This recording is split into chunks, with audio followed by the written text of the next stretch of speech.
आगे और इस पे पीछे भी मान के देख सकते हैं अपन, लेकिन यदि आप इस डायरेक्शन को देखेंगे तो ये बहुत लॉजिकल डायरेक्शन है। क्यों? मेरी बात सुनिए ध्यान से। 5 को अपन भगा रहे थे, 10 के मुकाबले मतलब यार B को अपन भगा रहे थे A के मुकाबले आगे, तो फ्रिक्शन ने यहां पे ध्यान से देखिए क्या किया, B को तो रोकने की कोशिश करी। ऑलराइट, इसको तो इसका तो स्पीड अप होने से जितना यदि फ्रिक्शन नहीं लगता तो इसकी स्पीड ज्यादा तेजी से बढ़ती, अब उतनी तेजी से बढ़ेगी नहीं। समझ में आई बात? और ए जिसका कोई नहीं है उसका फ्रिक्शन होता है। राइट, इसे बता रहा हूं मैं आपको,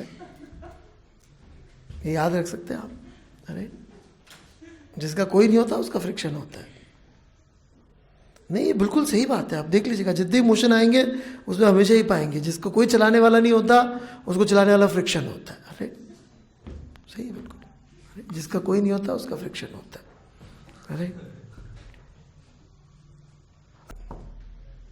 तो ऐसे ही बनेगा चित्र। यदि अपन उल्टा बनाया तो वो इलॉजिकल होगा, हालांकि आंसर उससे भी आ जाएगा, आप बोलेंगे तो मैं निकाल के दिखा दूंगा। यदि मैं फ्रिक्शन उधर मान लूं उल्टा पुल्टा तो भी आंसर आएगा, लेकिन मुझे समझ में क्यों, क्योंकि फिर ये बी को तो भगा रहा है आगे और ए को पीछे कर रहा है, तो वो तो गलत होगा। लेकिन अपन मान ले वो भी, तो भी आंसर विद साइन आएगा।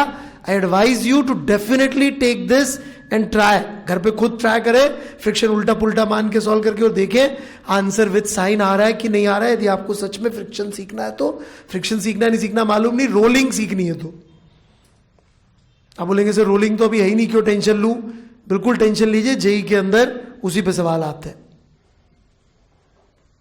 हम फ्रिक्शन सीखने नहीं आए ब्लॉक ओवर ब्लॉक, हम रिजिड बॉडी पढ़ रहे हैं। आप कुछ भी पढ़ते रहते हो, मैं तो रोज एक ही चैप्टर पढ़ाता हूं रिजिड बॉडी, आप कुछ भी पढ़े, मेरा कंसंट्रेशन एक ही जगह पे, रोटेशनल डायनामिक्स।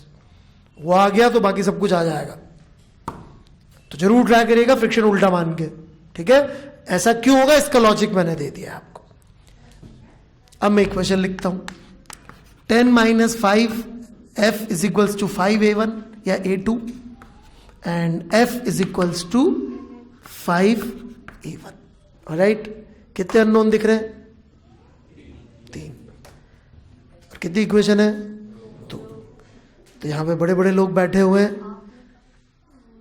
किसी भी सवाल का जवाब यदि आपने ये दिया कि आपने कहा था, तो इट इज प्योर नॉनसेंस, है ना? आपको मेरे आइडिया को भी ऐसे प्रेजेंट करना है कि मुझे शक होने लग जाए कि तेरा आइडिया है कि मेरा आइडिया है।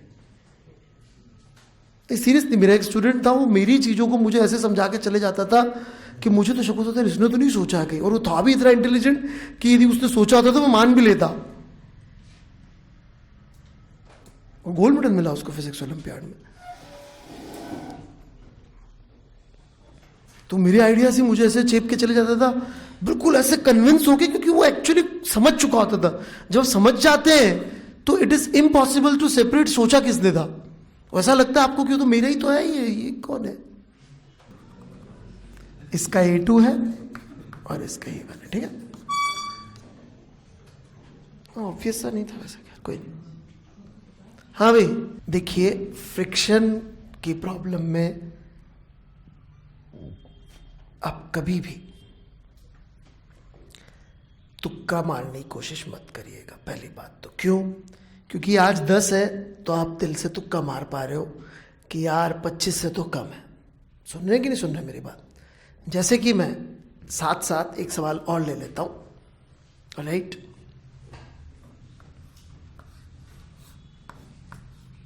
आपको समझाने के लिए कि आप तुक्के मारोगे तो क्या होगा, है ना?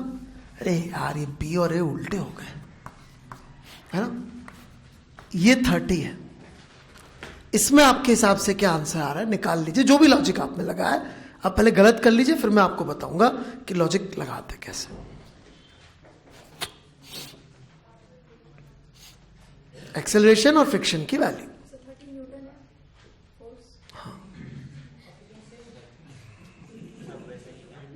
हाँ बाकी सब कुछ वही है, सेम टू सेम।